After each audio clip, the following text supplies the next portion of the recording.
What's up, guys? We're back once again to Double Trouble, where we get to see the Titans of Revenge go head to head.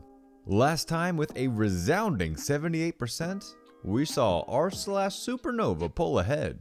For this episode, of course, we've got another 2 stories, locked, loaded, and ready for judgment. So let's get right into them. Just know that we have our bonus, so stick around for that in the end. Alright guys, let's do it. See you in a bit. Alright guys, let's get it started with r/Nuclear Revenge. Aunt gets nothing. My aunt on my father's side is the definition of a piece of work. She's always been a user of people and just plain only out for herself. Damn the consequences. My grandmother and grandfather, her adoptive parents, had their own list of issues like anyone, but were good people. Salt of the earth type people. They always tried to do what was right and help however they could. This led to them bailing her out of filing for bankruptcy on a couple of occasions because my aunt simply could not live within her means. Add on that she had/has a history of just being a really crappy person, like stealing my grandfather's social security checks and retirement checks when it suited her. My grandmother died suddenly in 2001, and I remember my aunt being really childish that she didn't get anything, as my grandmother's will stated that everything goes to my grandfather, unless he passed first. Like, you know, basically every other married couple would do. My grandfather, shortly after, sold the house and land and moved about 3 hours drive north in the state. I was 15 at the time, and the toxicity of her threw this really dark shadow over my family in my eyes. In my youth, I didn't realize at the time that he did that to get away from his daughter. I dropped contact with my grandfather, thinking that he'd abandoned me too. I regret that to this day. Refusing to interact with my aunt also meant I fell out of contact with my cousin. Anyhow, a few years later, my grandfather reached out to myself and my cousin, asking us to come visit. We did, and it was a great time reconnecting.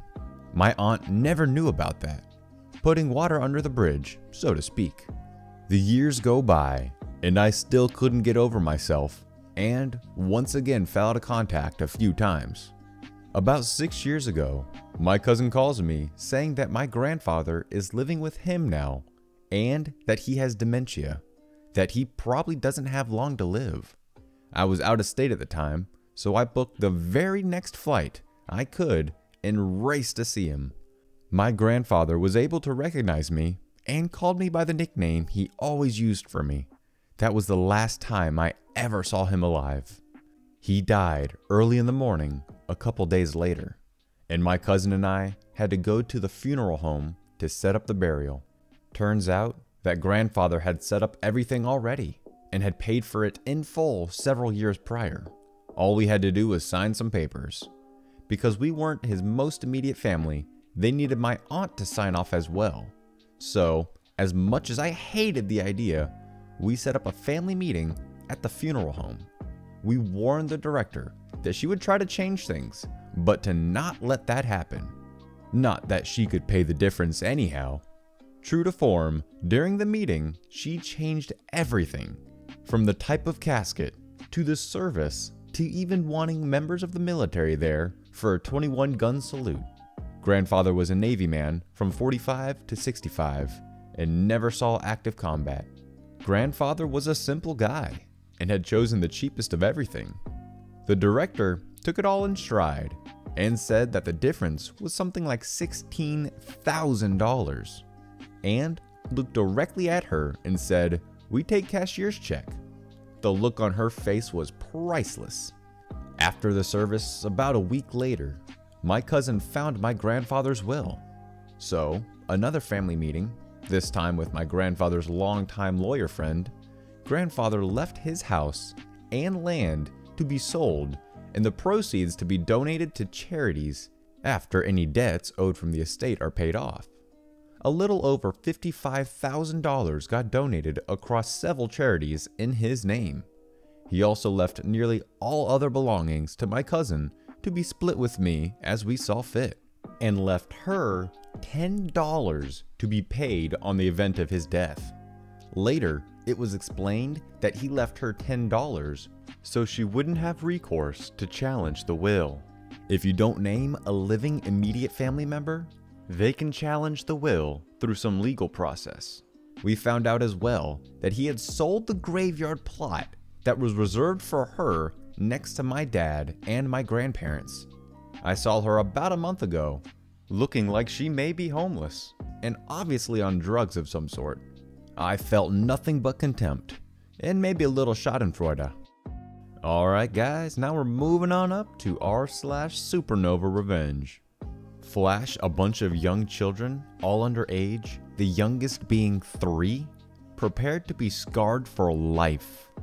Not sure if it means anything, but it was verified by the mods, so okay. So, just a disclaimer, on mobile, yada yada, and I did not do the revenge. It was my mom's best friend who did it on myself and the other children's behalf. I was a child at the time, and the reason the whole thing was done, jail time was served by 3 individuals due to the nature of this crime. I left one individual out of the story, as she did not do much and was underage at the time of the crime. This happened around 2011/2012, so some details may be hazy, and I do apologize for that. I don't condone what my mother's friend did, but I am grateful that she did this for myself and my siblings and the other children.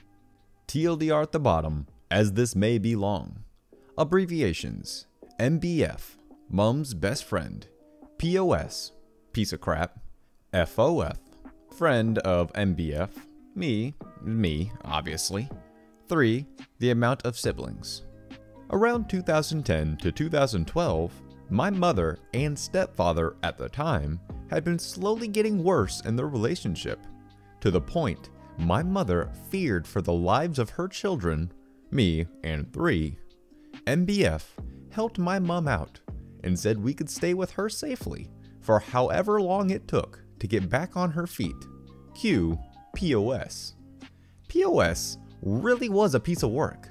He was a friend of MBF at the time and was around quite a lot in the house.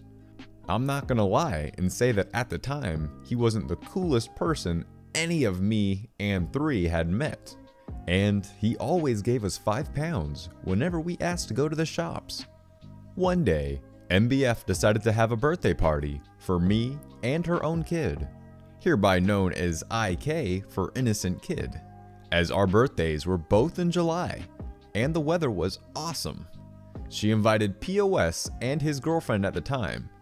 It was relatively good fun until that night when me, 3, and IK were all starting to get tired and made our way upstairs to watch a horror film. It had been about an hour into the film when POS came upstairs into the room, looked at all of us children, and decided it'd be great to get his tiny pecker out and whip it out in front of us all.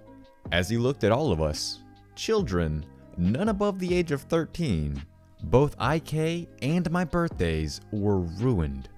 He heard one of the parents coming up and put it away and acted like a normal person again.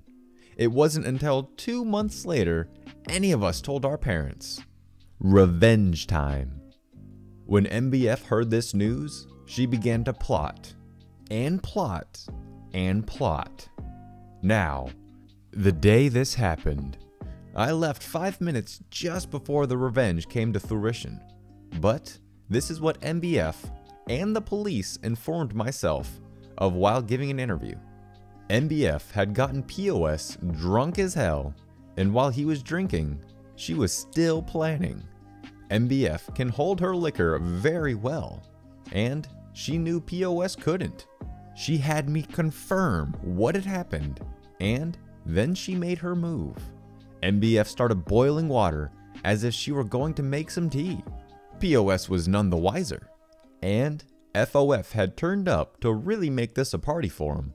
While MBF was in the kitchen, FOF had begun to work her magic and had brought a glass bottle with her. MBF made sure to get FOF involved first. MBF came back into the room and offered POS a three-way. POS agreed eagerly, and when POS had stripped himself completely naked, FOF and MBF tied him to her bed. MBF then immediately rams the glass bottle up POS's a-hole, oh my god, and according to the police and the neighbors, his screams could be heard across the junction beside her house. MBF then plugged her hot iron in and waited for it to heat up. While MBF did this, FOF got the now boiled water and poured it all over POS's face and body. MBF then used the hot iron on him. This is where the police arrived and arrested MBF and FOF. MBF and FOF got jail time. MBF 6 years for attempted murder. FOF I don't recall. IK, 3, and myself all testified against POS for indecent exposure to minors, and MBF was given 3 years of her overall sentence, and FOS also a reduced sentence. POS now has scars for life across one side of his face and all over the left side from the iron and boiling water poured on him, as well as PTSD from what happened. POS never did face a prison sentence for flashing us children, which is why I'm grateful for MBF for her own justice being brought upon him. TLDR, friend of a friend indecently exposed himself in front of a bunch of minors. Mum's friend burns him alive with an iron and boiling water. Alright guys, I hope you enjoyed those last 2 stories. Now make sure you vote for your favorite. Though I'm fairly certain we all know which one's going to win, but make sure you vote either way and we'll see who's the winner. Alrighty guys, I hope you enjoyed the 2 stories of the day. Now let's switch it on up and head right over to the bonus, which today is going to be r/just neckbeard things. Let's do it. Rick and Morty is genius and only to be enjoyed by the most high-minded intellectuals. Rick and Morty dabbles in high-concept sci-fi and is just clever enough to make stupid people feel smart. See, I've learned there's 2 types of Rick and Morty fans. There's these conceited a-holes who just like to jerk each other off about how smart they are, and then there's people like the rest of us who just want to be Pickle Rick. Portland police to NW3/Flanders called reports he's feeling very suicidal, and when asked by dispatch if he has any weapons, he replies that, "I'm a trained martial artist, and every part of me is a weapon. Like, I don't really need it, but if I use my nunchucks, I could probably kill you in like 3 seconds. At least that's what my sensei said." $, if you use our bathroom products, you won't have to visit this site as much, club. Dollar Shave Club. Do it.